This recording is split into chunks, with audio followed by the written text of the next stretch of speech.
Everyone. It is Dr. Nicole Carter, And Morgan. and we are here back with the Smart Brown Girl Book Club. We are what we're considering part two of 7 Days in June by Tia Williams. Make sure you pick up your syllabus from the website. Grab the book or grab the audio book so that you can listen along and read along. Um, so today we're actually going through sections Tuesday through Thursday because the book is broken up into days and it's a lot going on in these sections. So I hope everybody's ready. So you want me to start? I can start. Yeah, go ahead. All right. So, again, we're going to start off with Tuesday. It goes through chapters 9 through 12. And so, this first quote that's listed is from page 94. And it reads, "You're a legend because you write about me." And so, this is in relationship to a conversation between Eva and Shane, who we find out more about in this section as well. Um, so Eva reminds Shane that his literary success has come due to him adapting her teen persona into his main character. Consider this in tandem with their brief debate during the panel. How do these conversations speak to broader issues Black women face in regards to ownership and autonomy? Yeah. So I think, Eva is definitely talking about how Shane has been able to, in a weird way, be the voice of a Black teenager woman, a young Black girl. And I'm trying to remember elements from the conversation from their like little impromptu debate at the book panel, but she was basically like, how can you write about something if it's not your lived experience? And you have essentially gained your success by telling my story. And I think that this is something that, clearly most Black women probably in some way can relate to to not having their voice as the central focus. I think that our experiences are very trendy, but it always sounds better coming from someone else. Yes. I think that's a key point. People considering our ideas and experiences being trendy, but it being given by someone else is like right on point. Mhm. Um, I think for me, it's um, so this goes back to when we were discussing the other Black girl.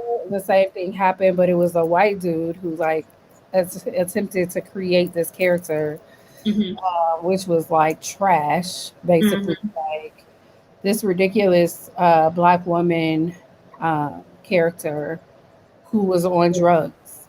And, like, so I think the autonomy and ownership, it goes back to this idea that Black women and Black girls really like never own their own story. Right. Like, they're not given the platform to speak for themselves. And even when they do, it's questioned. Like, even when we read things by Black women, it's like, did that really happen? Mm, It has to be validated by someone else, by yeah. someone outside of the lived experience. Yeah. So, yeah, I think that's specifically what that's referring to. And I feel like it goes beyond literature as well. Like, so Yeah. Black women as characters, but also like the work that Black women put in. Um, Other people throughout society reap the benefits of that work, Mhm. Mhm. and sometimes Black women don't live to see those benefits. Yeah. So the next quote is from page 97, Mhm. And it reads, my mother, my grandmother, my great grandmother, they're all crazy and it runs in my family, but it stops with me. And so, oh, another question or another statement related to it is generational is also known as ancestral sin, are a cumulative effect on a person of things that their ancestors did. So, do you believe that Eva will be successful in breaking generational curses? And then, what is your own experience with generational curses? Um, I think another question is, does like what is your personal take on generational curses? Because I remember like growing up hearing the term and having people around me to kind of like rejected the existence of it, like whether or not it's even a valid idea. I remember my mom referring to it as generational choices because I've always heard of generational curses in terms of things like being pregnant before you're married or teen pregnancy or addiction, things like that. And I think that it's always been kind of watered down, and the impact of ancestral energy has been downplayed.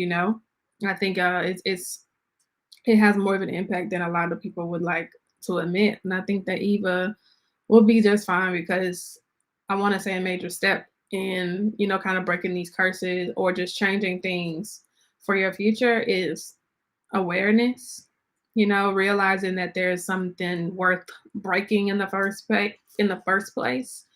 And yeah, I'll stop there so you can go. I can hear you. Muted. I don't see them necessarily as curses. Mm-hmm.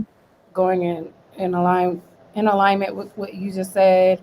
Um, I do believe that there's a such thing as generational trauma, and Yes, I do absolutely. believe in like energy, as you mentioned.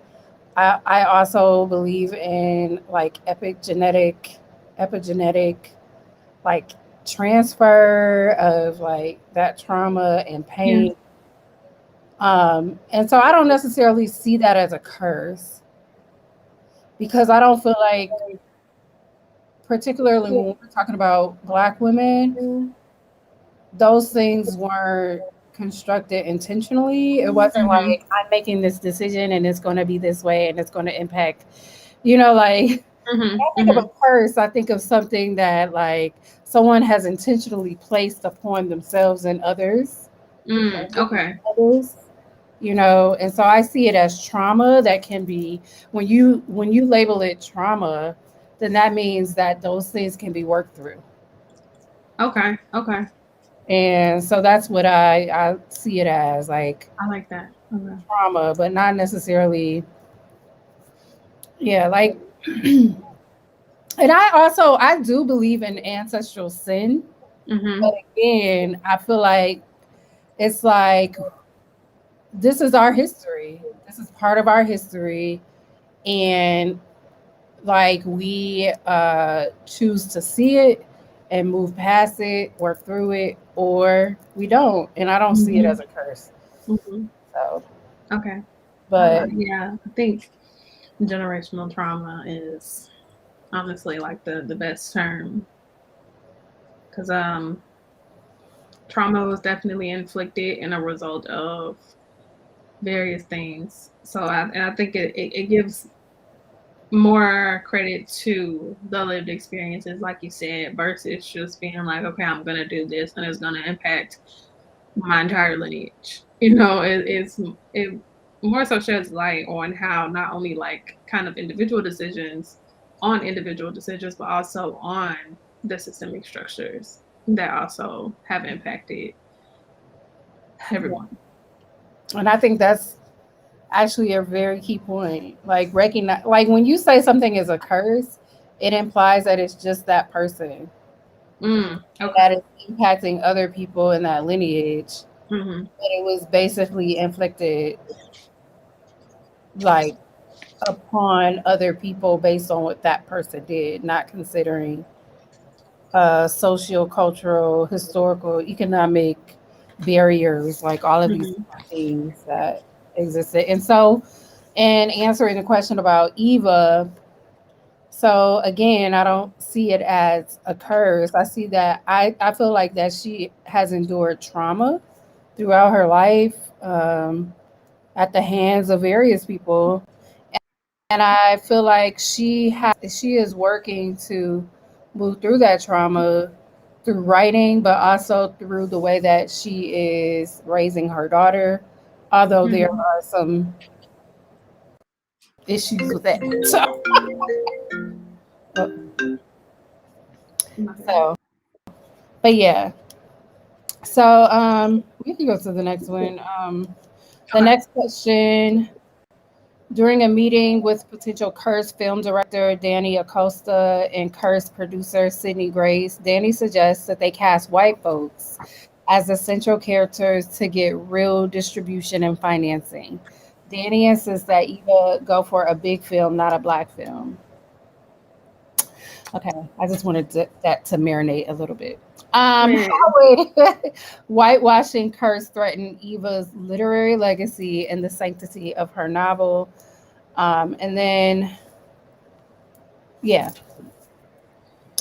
you same. know, I feel like at this point, if we're keeping it real, we know that niggas sell. Like everybody loves seeing black people on the screen for whatever the reason may be. We love seeing black people on the screen. So I feel like, in the book and in, real life, when we see these things happen, it's more about reestablishing like that white dominance because like people, this the diversity, the DEI movement, all these different things are threatening Hmm. whiteness. And it's more so about, kind of reinforcing and reaffirming the power of whiteness. Hmm.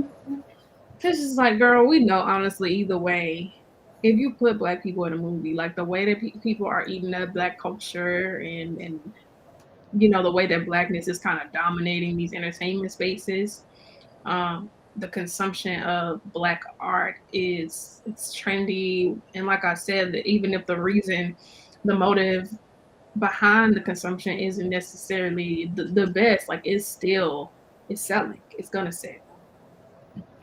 Well, and I think for me, like she has a following already, and so if people Yeah. know that this film is based upon her series, then Hmm. they're going to come out regardless, even Right. if it is to critique the film.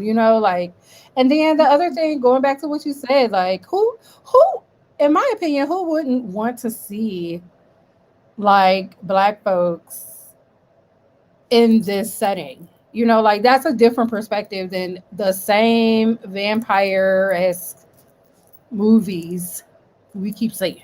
Right. Like, like, so to me, it's different. It is, and I wholeheartedly agree that all.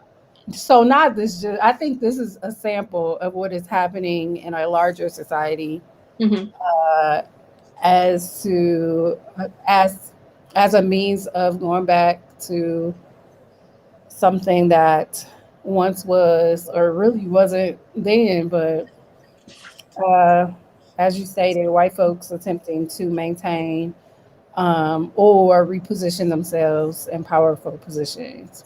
Right. Not going to happen. Right. So, but yeah. So the next question. So let me just clarify a little bit. So while Eva was discussing the film with the director and the producer, she has to leave and go to Audrey's school for some. Audrey got suspended, basically. Hmm. And so the next question connects to that, and I think it begins. Really, their conversation begins on page 111. And so the question asks, what do you make of the conversation between Eva and her daughter following the suspension? And then related to that, what parenting issues and themes arise during this conversation? And do you believe that children are indebted to or should somehow repay their parents because of parental sacrifices and decisions? And I'm gonna leave that question to you because I don't got no kids. So there might be a question that you can answer. But Oh yeah, Lord. So I think that, that conversation was really interesting. Eva kind of just like she kind of flew off the handle. She was real. She was very irritated. That she had to leave that so important meeting. And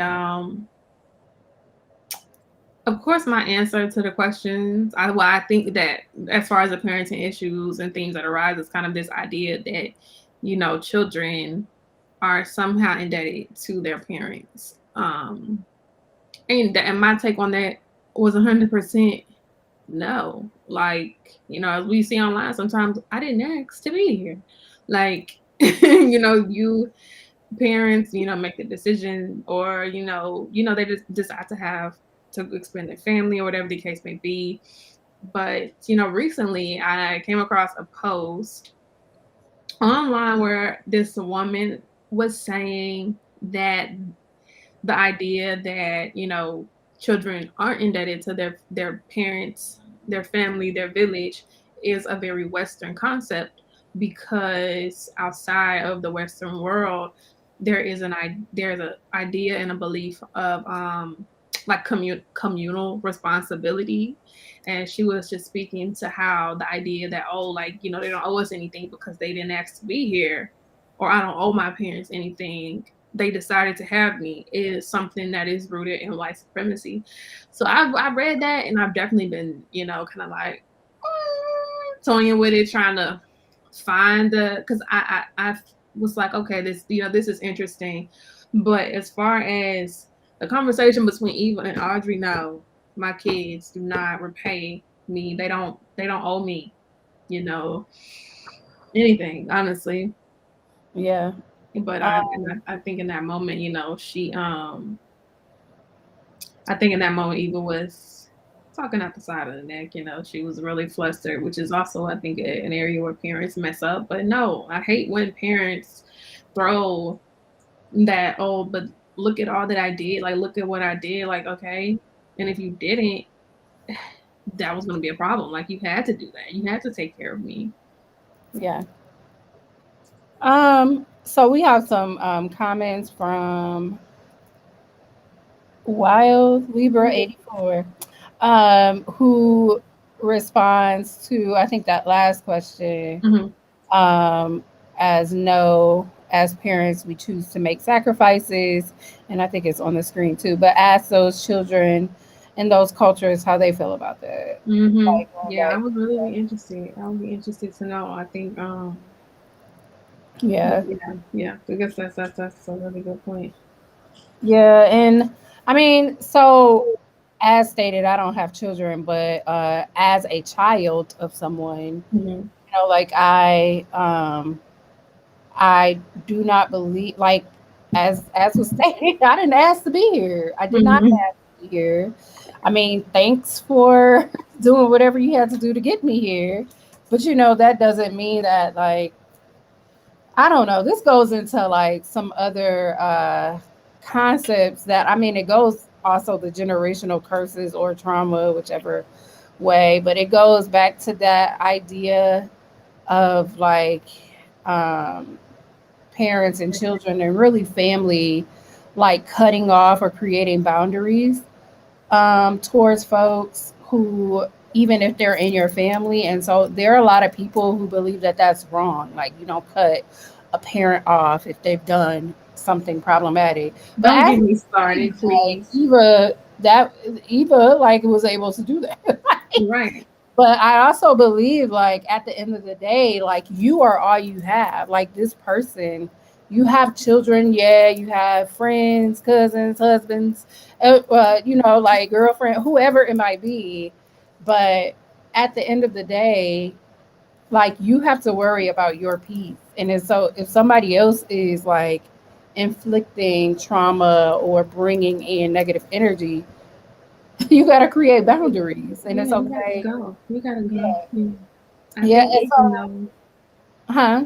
I think even though Eva did cut off her mom, I think her mom shares probably, it definitely shares a similar belief that, you know, I'm your mother, so you must abide by any and everything that I say. And even though she has cut her off, I think this conversation shows that she still, like, even subconsciously holds on to some of those same beliefs. Mm-hmm. Definitely. You can see it. It's just like Mhm. in a different setting. Yeah, A more, in my opinion, more privileged setting. exactly. So yeah. So there's also a comment. I think this idea even plays into her expectations of Audrey and how kids grow up being hard on themselves because they do have to make their parents' sacrifices and struggles seem worth it. Um, Oh, yeah, I think that goes along those same lines. I was marking something, well, not marking, but like that kind of stood out to me about the conversation that they had.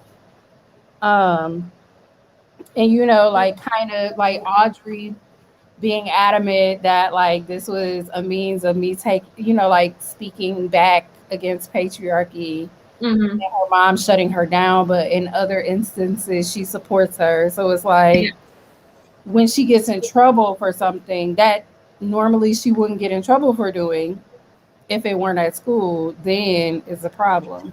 Oh, I hate that. I hate that. And yeah, and then also saying, all I ask is that you kill it in school, excel in art, stay kind, and cuddle with me during Stranger Things. Ruining your academic career does not fit into this scenario. Like, so who is she going to school for? You or her? And that goes back to what was just stated. Like, this is why children feel like they have to, do certain things, be successful, and it's somebody else's definition of what success is. So. Yeah. Well, child, like taking care of children is, I think of all the like parenting advice and all that I've ever gotten, everything has been very parent centered. And there's, I've had to like actively seek out spaces that are child centered, you know, on how to, and a lot of that even still has moved me to unpack my trauma. Cause honestly, just like as a socially, we tend to, you know, kind of, we have very parent centric families. We don't really prioritize children's emotions. Their placement is kind of like, you're my property until, honestly, until I say so. Like, because I would say until adulthood, but even then, like, we're made to feel like we're indebted to our parents. It's like, now you can't, now you're old enough to pay me back, so let's get to it. I mean, I'm thinking about that. Like, so many. My dad often says stuff like, "You owe me anyway." Like, for what? Being born? Right. I had Uh, no part in that plan. right. And also, I'm thinking of like marriage and like the giving away of someone, even though that is like usually specifically the giving away of a woman child in Right. quotation. But and so I just remember being adamant about that not being part of my uh Absolutely. yeah, I did not. That's funny Oh, because you can walk me down the aisle, but I ain't no giving away because I'm my own person. I even I'm not yours to give. I'm getting married next year, and that was one thing that I was like 100% against. For the same idea, and also like I already got two kids. I already gave myself away. There's not too much you could do here, Daddy. And make sure you write those your own vows. Don't be letting them say Yeah, all that no. other. Okay. All right. On to the next one. So on page 112, continuing along these lines, um, it states Eva wanted things, she just forgotten how to get them.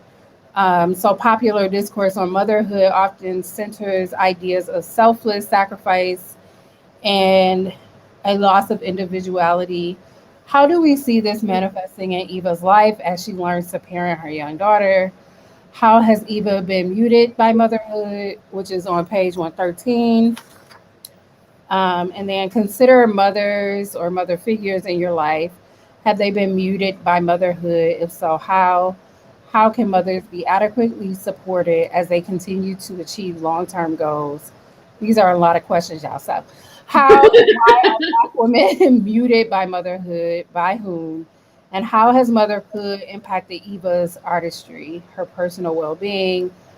Were these impacts inevitable? Okay, let's break it down. So I think that popular. How do we see this manifesting in Eva's life? So okay, so that first question: how do we see this manifesting in Eva's life as she learns to parent her young daughter, and how has motherhood impacted Eva's artistry? The last question, I think those go well together.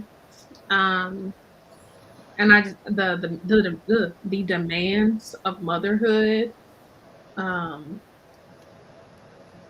they generally just kind of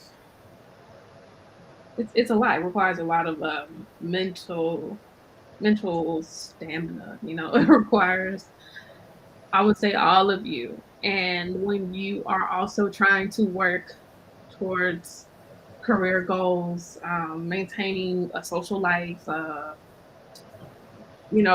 romantic partnerships, whatever the case may be, it becomes difficult because, like, when you're raising children.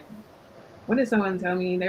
Someone just told me, like, when you have a baby, you're not just like that baby part lasts for like a year or two. You're raising people, and that's a huge investment. And it, I think, requires just more than you would expect.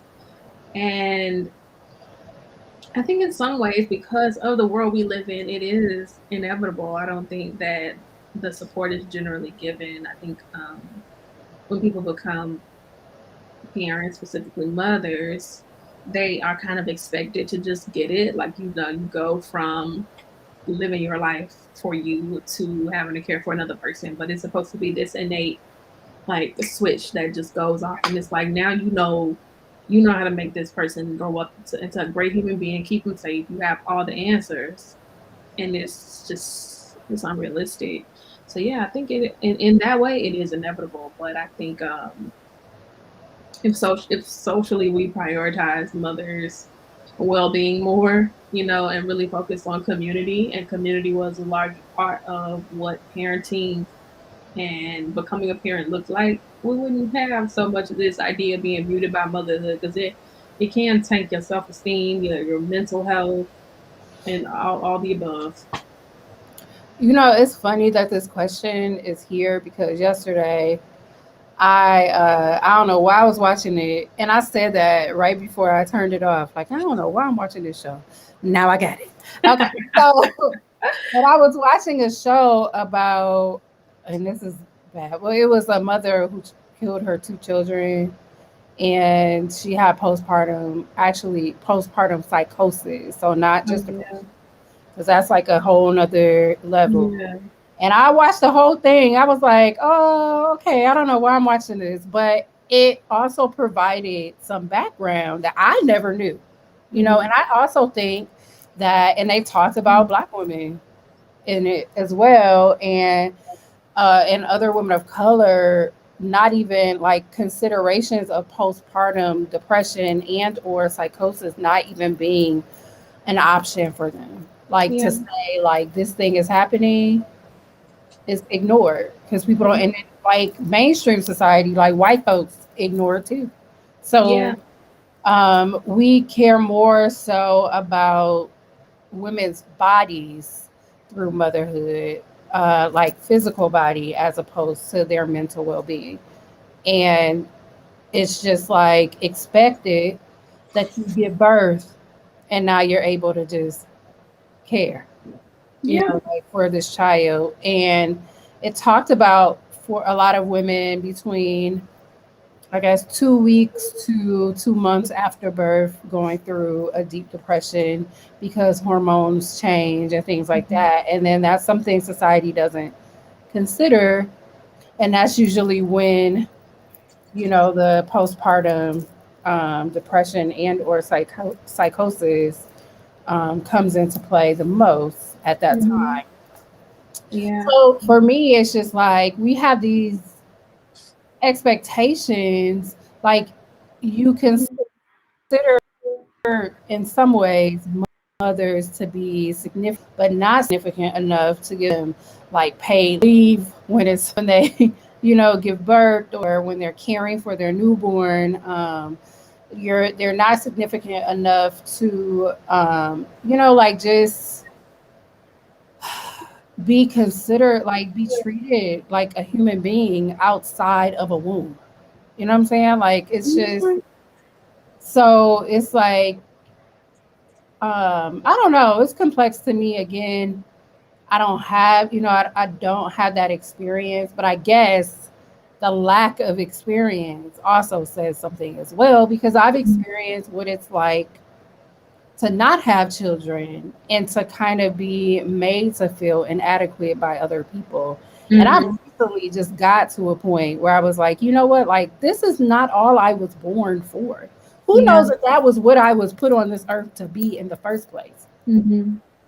Like perhaps Mhm. mothering look or parenting looks different for me. Perhaps that Mhm. I'm parenting when I like feed into the spirits and minds of my students every single, Yeah. Mhm. like, but I feel like even family, like we've been, and other women have like done harm to mothers and to women who are unable to have children. Yeah. So yeah, just the treatment, like, and we're so concerned about what's happening in the womb and could care less about what happens when mothers give birth, because the care for the mother goes out the window. It's about Out the child. the window. And that depends on what type of child. Let's Yeah. so Um, I think just personally, it has just been like it's been draining. Like I remember, and I had my first baby. Like it was the transition was so rough, and I remember crying and literally telling my mama, I was like, I don't know what to do. I don't even know this little girl. Like I don't know her. it's So another personality. it's a whole other person, and it just took so much out of me. And I think that also, like my personal experience with mental health kind of being like exacerbated after birth. I was just like, this is wild. Because when I was pregnant, everyone was like, can I throw you a baby shower? And can I do this? And I was like, okay, cool. And then she was here and it was silent. Like it was crickets. And Nobody's it around was anymore. the hardest transition. It was just kind of like, you're just supposed to know what to do. Like you have to validate your womanhood by becoming a mother, and then when she's here, you're supposed to just know what to do. And like you said, if you don't become a mother, it's like, what's wrong with you? Why haven't you had kids yet? And it's just like, why the hell do you care? You're not gonna help with them anyway.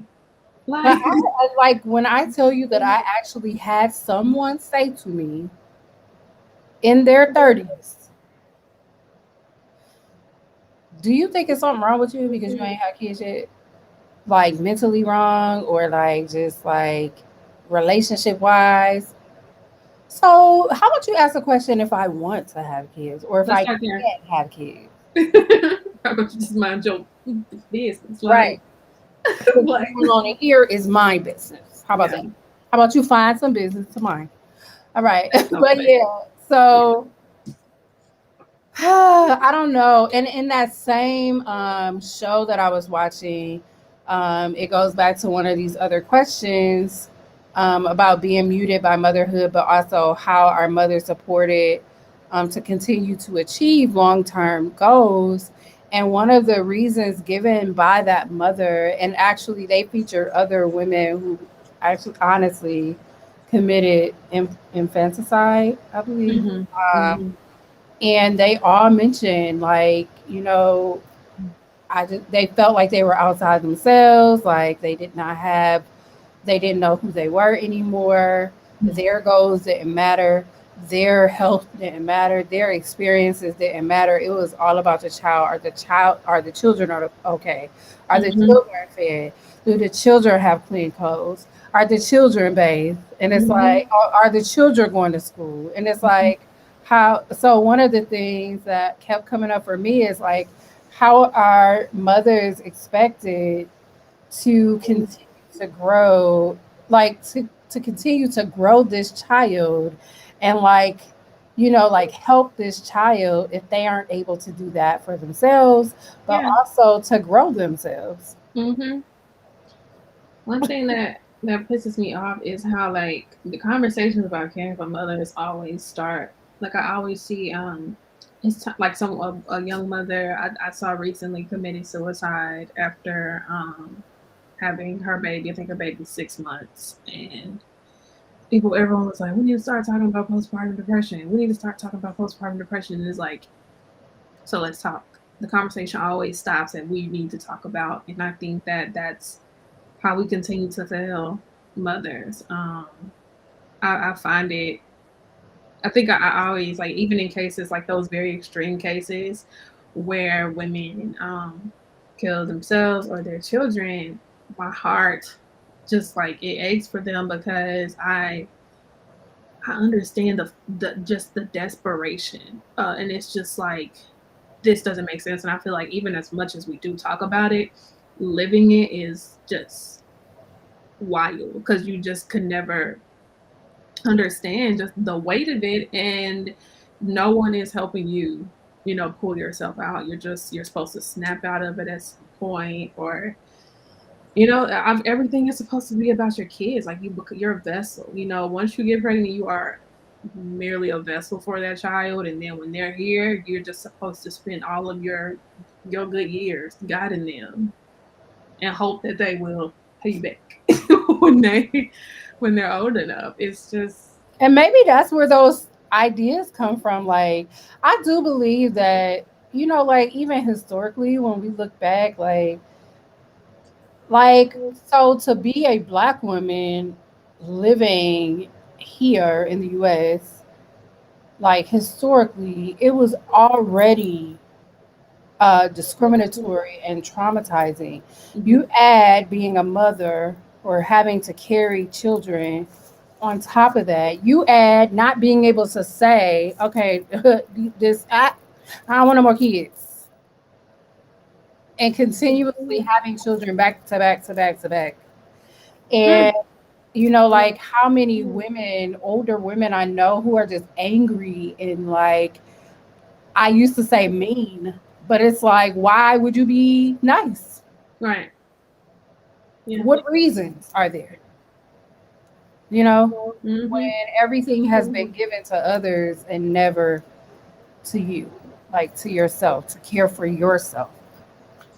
So, it's a topic that can be its own discussion. yeah. Oh, And part four. yes. Okay. So this actually got a lot of questions, Laura. Okay. During a midday run, Shane reminisces on a series of revelations made based on incidents from his childhood. So that's from page 119. There are lists of revelations. I'm a person who doesn't know when to stop. I'm a person people watch for entertainment, and I'm a person who will do anything for this girl. Do you foresee Ty and Shane's relationship continuing to grow? If so, how? And how is Shane's upbringing impacting his mentorship methodology? Do you believe it is effective in providing Shane with the support he needs? um, so I think that, especially given these like kind of mantras that he is saying to himself, Ty and Shane's relationship, it may grow, but I think Shane has trouble, and he struggles with commitment and accountability. So having kind of these large investments in people is a trigger for him, and he generally can't or doesn't deliver on them well because of, I think, unresolved trauma. So yeah, his upbringing definitely contributing to that, but I think that also his experience is growing up. If his trauma is addressed and he's cared for properly, he would be an excellent mentor for Ty. Yeah. Um, So first of all, I feel like they're both like toxic or something. Not toxic. So Both Ty and they Shane. both have some issues. Yeah. Like Yeah. um. But yeah. So I don't know. I think as you stated, there are some past issues that I mean obviously are coming up right now for Mm-hmm. so um and I don't know, maybe Ty reminds him of himself or something. Yeah. And so I do believe that relationship could be better and can continue to grow. But Shane also needs to deal with his things first. Well, Mm-hmm. not first, but like begin dealing with his, Mm-hmm. his concerns. Yeah. Okay. A Um, 2004 oh, oh, flashback reveals that Shane supplied recreational drugs and perhaps sexual favors to an older friend in exchange for a consistent safe space and escape in her parents' abandoned mansion. How does this relationship model speak to the ongoing issues that Shane battles within relationships? Yeah, what was her name? Um, I don't remember. Miss Annabelle Park. Annabelle Park. I think that this is Eva was the first time that Shane didn't have a relationship that was, I guess you could say, transactional. It's kind of like if well, not the first time, because he said he came from, I think he said that later on, he came from a pretty good foster family. There was just a really tragic incident that had him removed from that home. But yeah, I think he's kind of used to these transactional relationships and really just doing whatever it takes to survive, whatever he feels like he needs. He's living in a like constant survival mode, and it's the first time where he kind of just gets to be, I guess, a kid. yeah, I don't. Yeah, I feel like it mimics. I think that yeah, like so. I agree with what you're saying. I'm trying to review it again, but I do feel like um his relationship now with Eva is a continuation of that transaction, like those transactional relationships. Mm-hmm. He actually has these like I feel like he's just gonna keep coming back, kind of like they can keep doing this thing, and I think they say that at some point actually. Keep doing this like dance, Yep. and it's like he's always gonna come back, and that's part of that transactional relationship type thing as well. Mm-hmm. But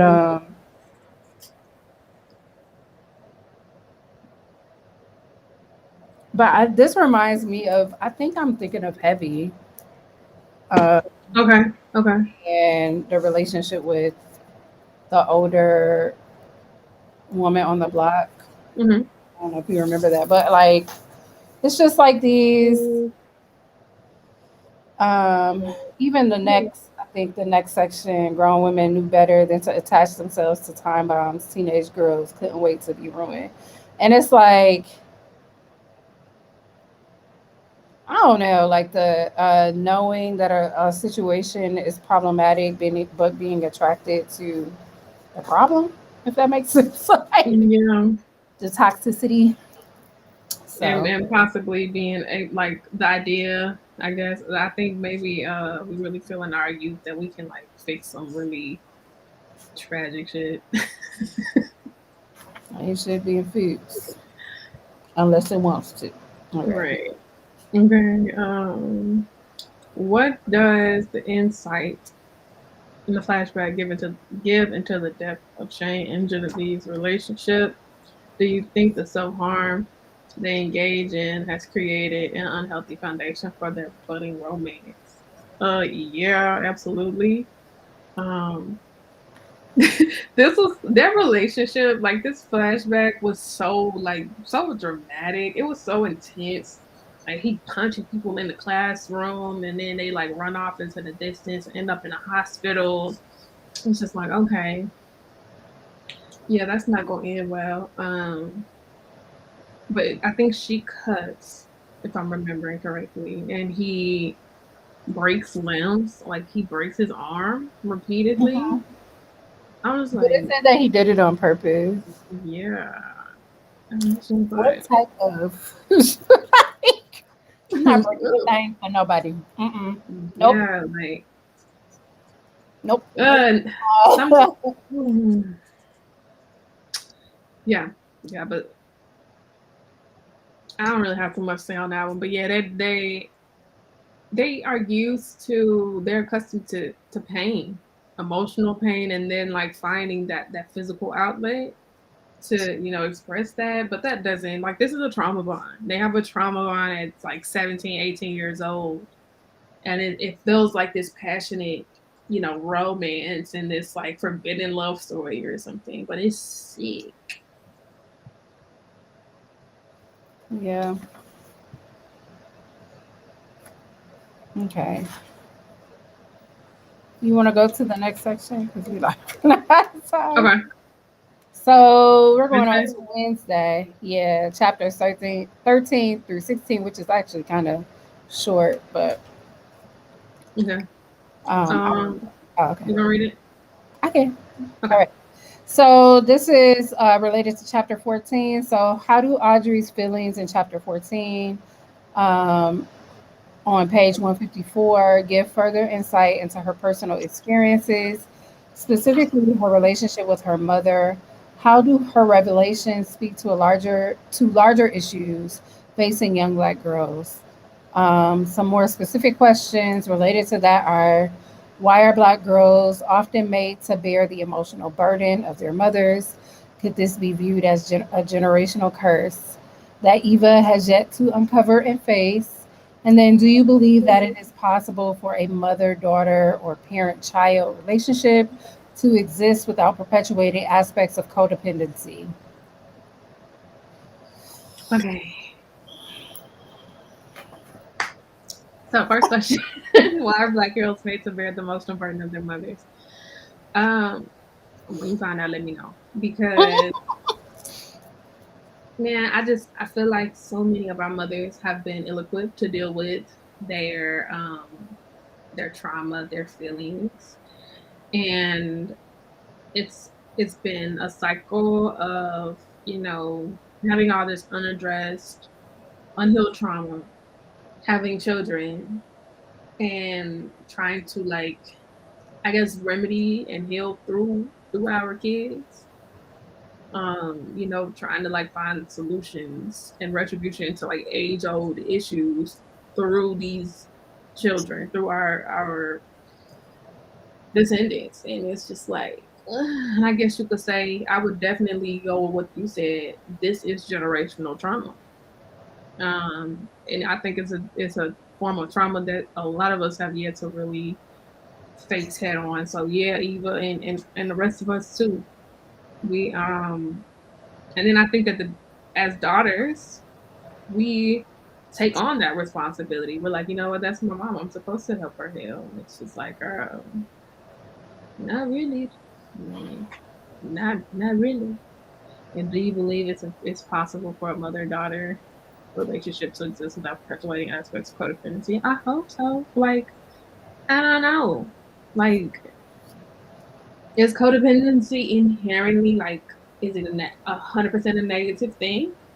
How do you parent without? Answering like, I don't know.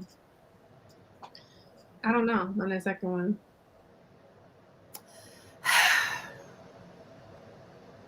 so I just keep thinking. Look, I keep thinking of all these books that we've gone over in this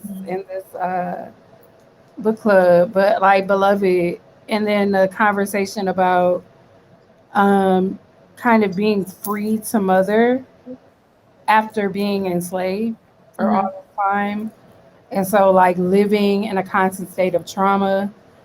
And now you're supposed to be able to automatically know how to parent someone. Yeah. And what is that parenting based upon? Is that there's no guidebook on motherhood. There's no guidebook on parenthood, period. And I think a lot of like even policies and laws and a lot of like expectations, social expectations are based on like just false ideas of what it means to be a parent. Like lies. All like cuz like nobody's parenting style looks like another. So um and so I don't, again, I don't see it as stated. Uh, could this be viewed as a generational curse? No, I see these things as like trauma that is unhealed, or not even like recalled yet, remembered yet. Like, but it's there and it's deep seated. And if you can't acknowledge something, then you can't heal from it, and it just keeps getting, like kind of carried over. And then that other one about the codependency, I do not believe that codependency, and I guess maybe it's like in terminology. So I don't think, no, I think all relationships are in some way, shape, or form a codependency if we're community based people, if we're a community Mm-hmm. people. So, and essentially, motherhood and childhood is a codependency, initially, if you think about it, like Absolutely. They we're need me. feeding off of, yeah, like, Beyond. yeah. So I don't know, I think codependency as a term has been given like a negative rap. Yeah, I But think my understanding of it, like my therapist recommended this book to me called Codependent No More. So like my understanding and experience of codependency has been like, girl, you need to heal that. You don't need that. You don't want to and recreate people that. throw that in people's faces all the time, like. Mm-hmm. So it says the term codependency is often used casually to describe relationships where a person is needy or dependent upon another person. So needy gets a bad rap as well, but being dependent on someone else is not necessarily a bad thing. Right. Like we all depend on someone else.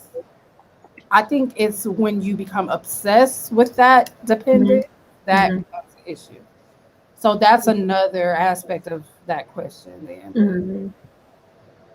Um, okay, so the next area, Eva reflects on an overdose that occurred in her late teen years during her and this one I was like, your mama is trash. Okay, Yeah. so Eva reflects on an overdose that occurred in her late teen years during her week-long fling with Shane. Somehow, her mom ends up at her side as she's taken care of by paramedics. When asking for Shane, her mom says, "If I can't make them stay, you can't." Oh my goodness.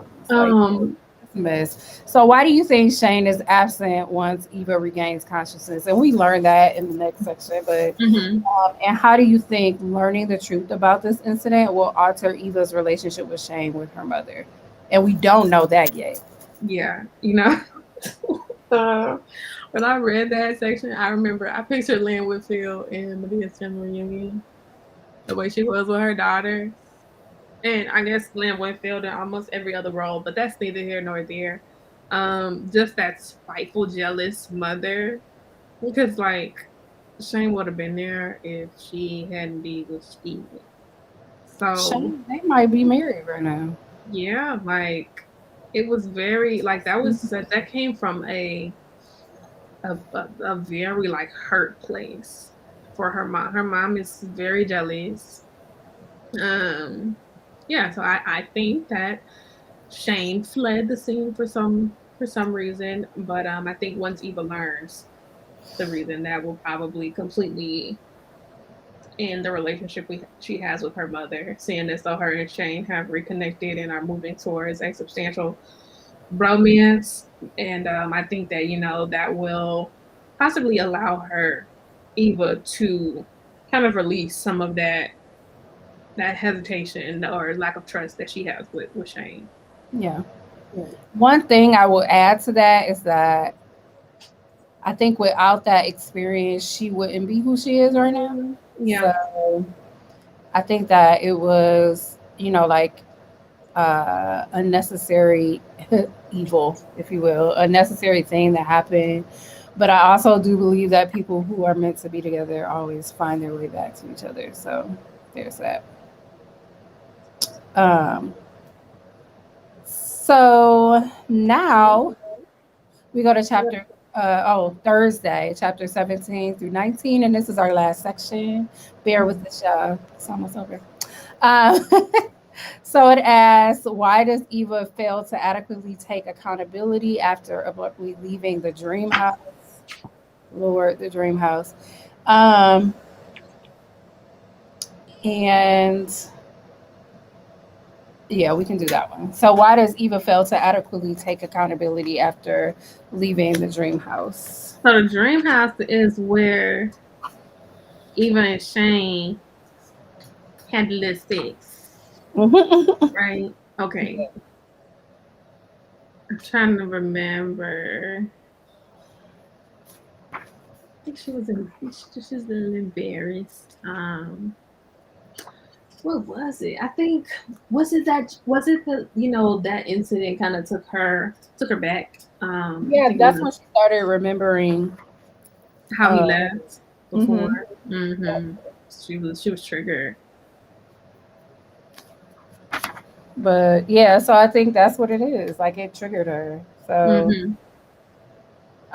and when you trigger from things, you kind of block those things out. So speaking to why she failed to like take accountability or whatever, I think it's like I just need to get rid of this reminder, and it doesn't matter how I get rid of it. So if it Mm-hmm. includes me not addressing it at all, then that's fine. So I feel like that's what happened there. Right. Right. So the next question relates to Eva and Audrey's conversation when Shane comes over or is on his way over, um, and is littered with questions and lies about the nature of Eva's relationship with Shane. So the question is, what insight does this give into the dynamic of Eva's relationship with her daughter? They behave. Oh, so I started answering it. I was about Go to read. ahead. Go ahead. Give it to me. You have something to say. Uh, no, I think it goes back to what we were talking about. Like, I feel so if we're talking about kind of a negative codependency, I do feel like there's some spite, like some aspects of that within it. I feel like at times they behave as friends more than Mm-hmm. as mother daughter. Mm-hmm. But again, I'm like, how do we learn? Like, who tells us what a relationship, what a parent child relationship looks like? What Right. does that exist as? So, my dad today sent me a message like, I'm your father, I'm your friend, I'm your teacher, I'm your coach. Like, so my thing is like, it's not just one thing, but I feel like we have been like,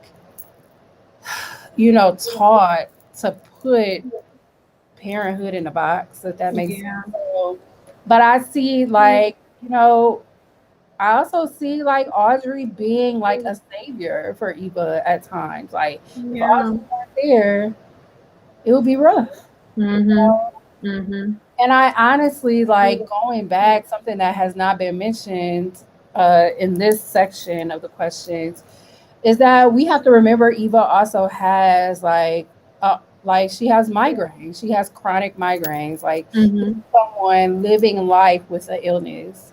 And her daughter at times is the only person that she has to care. So Mm-hmm. yeah, so that dynamic is I do feel though like Audrey is trying to like kind of mom, I just want to be my own. Please leave me alone. So and Eva is holding on, but this child thinks she a psychologist. So Yeah, like she is little Eon love. She a little mess. Audrey is honestly one of the best characters in the book. Yeah, I like her. I love her. She but yeah, it's funny because like you said, like who has a book on parenthood? Because how many times I hear and still hear my mama be like, "I'm not your friend," and then she like, "Girl, let me tell you such and such," and I'm like, I do that stuff with But my you said friends. you're not my friend though. That's what I do with my friends. We're I not don't want friends. to hear it. I don't wanna hear it. My Yeah. dad has never said that, but I will say that that dynamic is also different because it's Hmm. a father and a daughter. Yeah. Expectations are different. Yes. That's still a very beautiful thing that he told you. I'm glad that he told you that.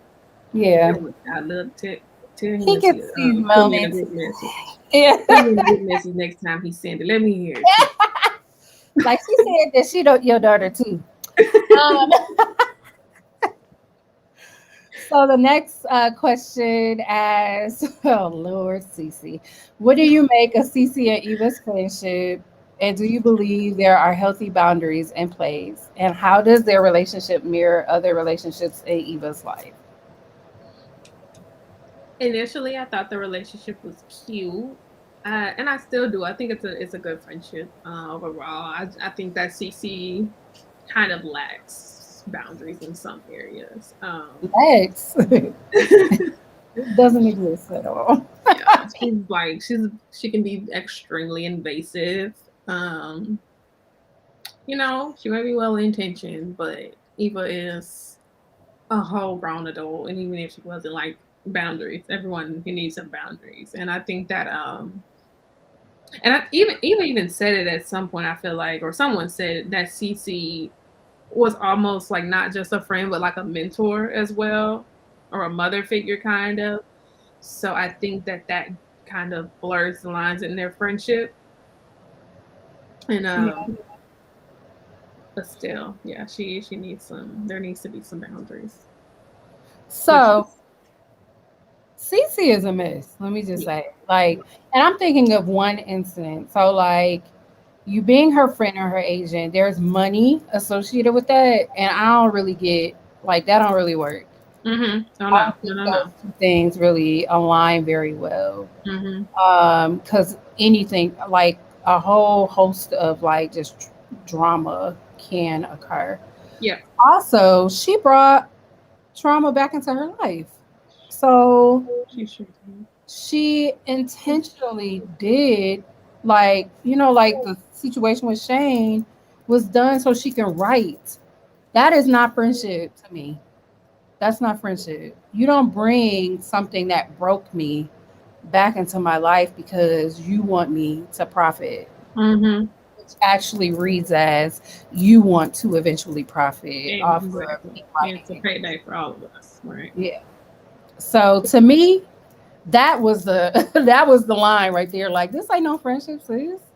And Cece's take on relationships, like her talking about her husband and how like basically like he cool, but like she don't like him too much to where it would like she would just give so much. And he was like, "Girl, oh my god, I guess." Like, of course you don't want to lose yourself in a relationship, but I also would not recommend being in a relationship where you are not like you're not really into it.